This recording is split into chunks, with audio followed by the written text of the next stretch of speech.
জীবন ফুরিয়ে যাবে, থাকবে না কিছু। আমি তো একদিন চলে যাব, রেখে যাব সব কিছু। আসলে সত্যি কথা, এত টাকা পয়সা, এত ধন সম্পদ উপার্জন করতেছি কাদের জন্য? আজকে সব কিছু উপার্জন করতেছি আমি একটু ভালো থাকার জন্য এবং আমার ফ্যামিলি ভালো থাকার জন্য, সবাই ভালো থাকার জন্য, ছেলে সন্তানরা ভালো থাকবে। আসলে কতটুকু ভালো আছে, কতটুকু ভালো থাকবে যদি আমি সৎ পথে উপার্জনই করতে না পারলাম। কিন্তু সব কিছু কিন্তু আমি রেখে চলে যাব।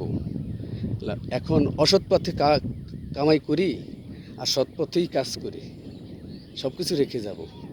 কিন্তু সব কিছুর দায়ী কিন্তু আমি হব। একদিন যখন চলে যাব, মারা যাব, তখন কিন্তু আমার হিসাব আমাকেই দিতে হবে। 5টা মিনিট আপনি চোখ বুজে দেখেন তো আপনার পাশে কেউ আছে কি না। তাহলে কেন এত কেন আমাদের উপার্জন খামছি? কেন আমরা এত কিছু করি?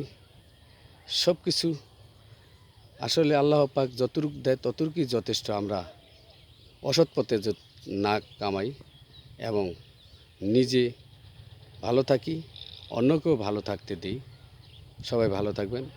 ধন্যবাদ সবাইকে। ভালো লাগলে ভালোবাসা দিবেন।